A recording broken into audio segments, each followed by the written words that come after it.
Hello friends, this is your dost Manjeet Arora from Samadhan. Sat Sri Akal, Namaskar. In today's video, I am going to talk about numerology and Losho grid. How was Losho grid formed?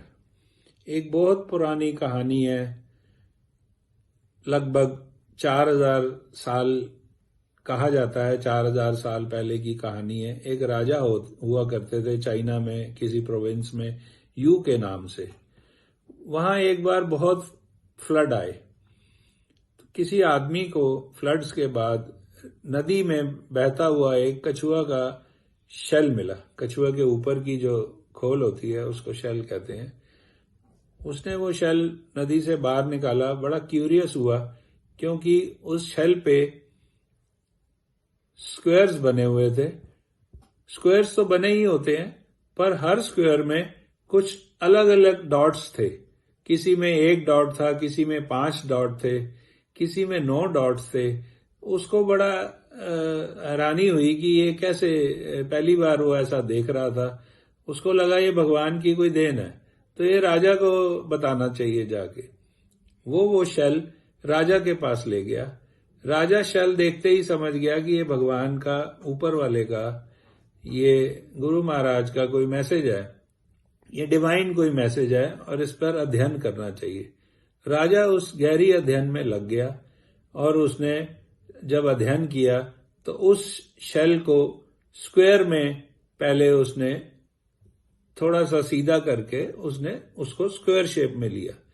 राजा को square shape में लेते ही जो हैरानी हुई कि हर square के box, 9 box थे उस स्क्वायर में, हर बॉक्स में एक एक नंबर था अलग अलग। किसी में 1 डॉट था, किसी में 5 डॉट थे, किसी में 7 डॉट थे, किसी में 6 डॉट थे।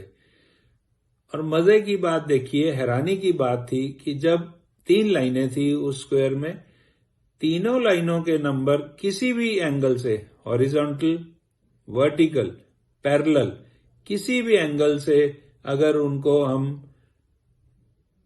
प्लस करते थे आपस में तीनों नंबर्स को, तो वो 15 ही आता था।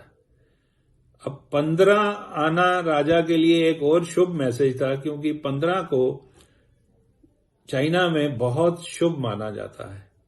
क्योंकि ये अमावस्या के जाने के बाद जब न्यू मून, जैसे न्यू मून कहते हैं, दोबारा से चांद अपनी शेप लेना शुरू करता है, और पूर्णमासी तक जब वो पूरा चांद हो जाता है तो 15 दिन का गैप होता है। 15 दिन वो गैप होता है और अमावस्या आने के बीच में भी 15 दिन का गैप होता है। तो ये 15 नंबर चाइना में बहुत ज्यादा एक शुभ माना जाता है। तो राजा ने उस पर और अध्ययन करना शुरू किया और इस टाइप का ये लोशो ग्रिड बन के आया, जिसे हम आज न्यूमरोलॉजी का लोशो ग्रिड कहते हैं। ये लोशो ग्रिड है। आप इसको किसी भी शेप में, किसी भी तरह से तीनों नंबर्स को टोटल कीजिए, वो 15 ही आएगा। और देखिए कि बीच में 5 नंबर है, बिल्कुल सेंटर में। सेंटर को ब्रह्म स्थान कहा जाता है हमारे वास्तु में। सेंटर को ब्रह्म स्थान कहा जाता है और ब्रह्म स्थान की बहुत महत्वता होती है। आप लोगों ने देखा होगा पुराने जमाने में जो मकान बनते थे वो बीच में से खाली होते थे, क्योंकि ब्रह्म स्थान पर कुछ भी रखना, उसको हैवी करना, उस पर हैवी लोड डालना अच्छा नहीं माना जाता था। ये जाना जाता था कि अपनी छाती पे आप एक वजन डाल रहे हैं। अब पहली लाइन जो है उसको हमारा सर माना गया। बॉडी के हिसाब से ये स्क्वायर को लिया जाए तो पहली लाइन को हमारा सर माना गया। बीच की लाइन को हमारी बॉडी मानी गई, छाती, जिसको छाती कहते हैं, और लास्ट लाइन को हमारी टांगे मानी गई। अब ये नंबर्स जो हैं ये हमारे बर्थ डेट से रिलेटेड हैं। बर्थ की डेट के जो नंबर्स हमारे आते हैं वो इस लोशो ग्रिड में डाल दिए जाते हैं और वो आईने की तरह हमारी पूरी स्टोरी को रिफ्लेक्ट कर देते हैं कि हमारे अंदर क्या कमियां हैं और क्या खूबियां हैं। एकदम आईने की तरह साफ हमें नजर आना शुरू हो जाता है कि ये बर्थ डेट क्या हमें बताना चाहती है और क्या कमियां हैं जिसको हम दूर करें।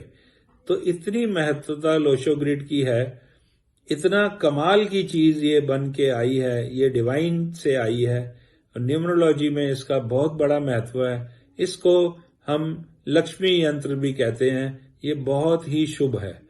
बाकी इसके बाद की इंफॉर्मेशन अगली वीडियो में।